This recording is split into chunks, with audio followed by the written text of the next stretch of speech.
Andrew, we need to make this film. And he was so excited. He was so engaged that he wanted to make this film so badly, to tell the American people the story of the Occupy movement. And then Andrew died on us. And I know Steve and I know Congresswoman Bachmann miss him desperately. Andrew, I know, is here in spirit. Andrew would be here actually in all his glory. He is he was one of the true great showmen of all time. I mean, he never backed down from anything, any fight that he ever had in his life. And I know he would even have a better time next week in Charlotte at the Democratic convention trying to change people's minds. Andrew was a one-of-a-kind guy. And this film is his living legacy, if you will. It's his last major great work, and I am so proud to be able to tell you that this film was bought by Magnolia Films, a major film distributor owned by Mark Cuban, and it will be distributed in theaters. It will be coming out in theaters near you on September 21st with a video on demand release immediately. We are so happy to be able to tell you that. I'm ecstatic for Andrew, his family, and for everyone who worked so hard on this film to uncover the Occupy movement. Now, before I get further to my remarks, I just want to introduce to you for her remarks because she has an incredibly busy schedule, and I so appreciate her taking the time because she was a friend of Andrew Breitbart's. And I know every single one of you knows her. She is one of the true leaders in our Congress. She is a true leader for American conservatism, and she is one of the great spokesmen for our cause today, Michele Bannon.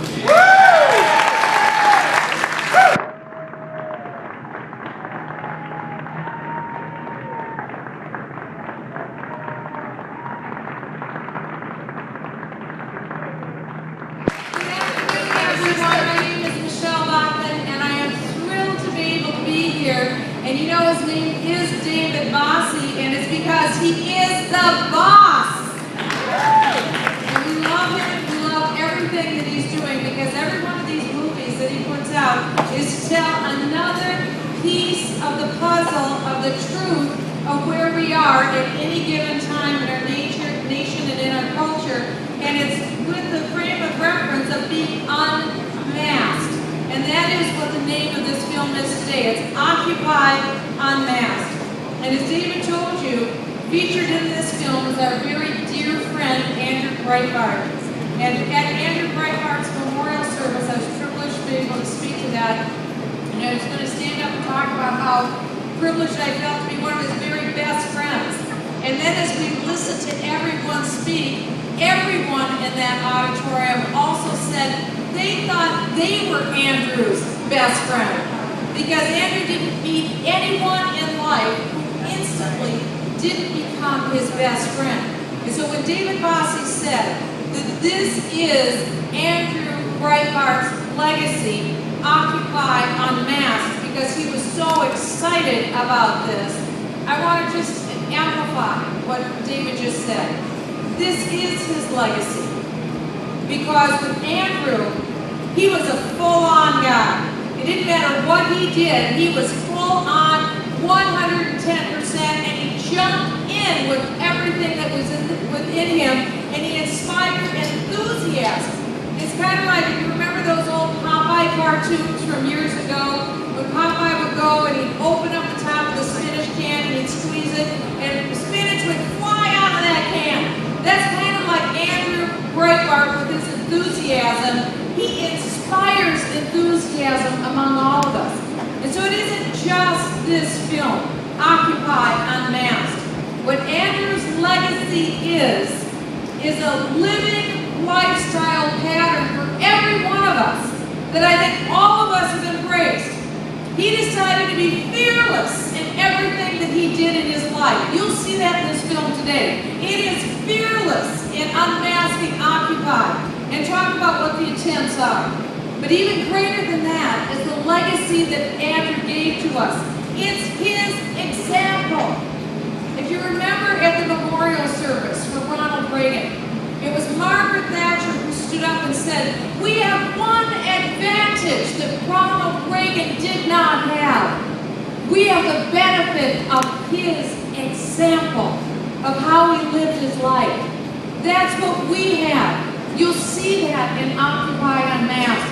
We have the benefit of the example of Andrew Breitbart's life, how he lived it, and this will be a bittersweet moment for all of us as we see Andrew on screen, because it's one of the last works that he did.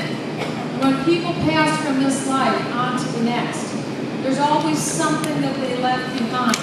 One last work, one unfinished project. We'll never be finished writing the legacy of liberty. Andrew wrote one of the chapters best in our 236 years.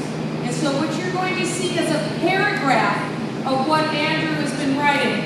But this is really also a testimony to the forward vision of talking about what it is that we are about to proclaim this November. It is my privilege to yield this stage once again to David Bossie and to say to all of you, thank you. Let's never forget living the legacy and example of Andrew Breitbart. And I thank you and I encourage you as you watch this film today, Occupy Unmasked.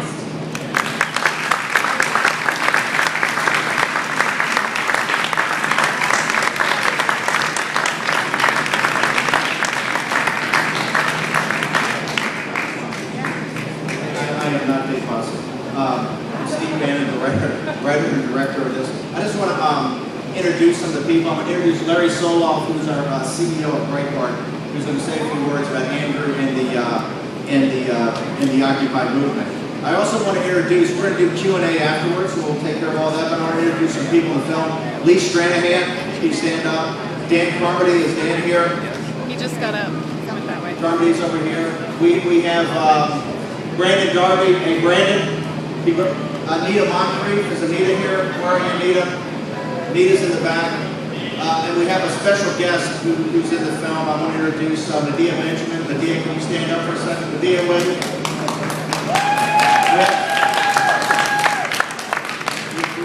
We have our Code Pink posse here, Medea Benjamin, and we'll be able to do Q&A and questions. But by the way, this is about more voices, not less. I think that we're going to have a different interpretation of the Occupy movement today. I'm very proud to have made this in conjunction with Andrew. This is really Andrew's story. With that, I want to introduce a partner, the CEO of Breitbart News, Andrew's business partner for many, many years, Larry Solov.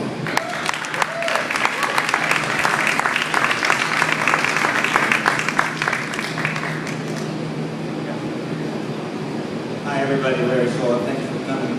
Not only was I Andrew's business partner for the last 5 years, as many of you know, we were best friends our whole lives. We were both adopted, grew up next to each other, so I literally knew Andrew his whole life. Our families lived next to each other for about a year. You know how I know Andrew wanted this movie made? He gave Steve Bannon 20 detailed pages of notes on what he wanted in this movie. Andrew had ADHD. And to get him to write 20 pages of notes about anything was pretty impressive. Andrew did not tolerate bullies. In fact, his one parental rule, and I heard him say to his oldest son, Samson, a number of times, if you ever see somebody in the schoolyard being picked on and being bullied, you go right up to that bully and you get in the way and you stop that bully at all costs. He said, if you're in trouble with the principal or your teachers at school, said, you're not in trouble with me. You come home proud. And that's what Andrew saw the Occupy movement as, a bunch of bullies. He understood intuitively, in a way that only Andrew could, what the Occupy movement was about, who was really behind it, and he set about from day one to expose that. And so we put our resources at Breitbart.com towards covering this story. First, as a media story, and coming off of the year that Andrew had defending the Tea Party against false charges of racism, this was particularly irksome and egregious to him. But about the hypocritical coverage of the Tea Party, pretending of Occupy, pretending that it was somehow equivalent to the Tea Party, which it's not. We eventually put up 417 plus incidents of arrests, violence, and other things in occupied camps. Our editor-in-chief, Joel Pollack, who's not here today, grabbed a camera one day and followed Andrew down to Occupy LA, got the footage of capitalism, thumbs up, thumbs down, which you'll see if you have not seen it already. Lee, Brandon, Mandy, who Steve has already pointed out, went down to the Occupy camps, got a lot of footage, including leaders of the Occupy movement, I believe in New York, admitting rapes, including the rape of a deaf boy. It was a group effort. Alex Marlowe, our managing editor, Larry O'Connor, and Meredith Dake, who do our video. Then we got the email archives that showed how Occupy was really planned and who was really behind it. You're going to see all of this in the movie, so I don't want to give too much away. But Andrew brought Occupy to the forefront of the conversation, especially when the mainstream media did not want to cover the darker side of it. And that was one of Andrew's greater gifts, to bring the stories that the mainstream media didn't want to tell, or those aspects of the story that the mainstream media didn't want to tell, to get them told. And this is just the latest part in that effort, which started on Breitbart, and the Breitbart news team a couple years ago. With that, I'll let the movie otherwise speak for itself. I would like to thank David Bossie from the bottom of my heart, and Steve Bannon from the bottom of my heart, for helping make Andrew's vision become a reality. With that, let's go ahead. We'll see a movie, and we'll talk after. By the way, we got to have the cameras down while the movie.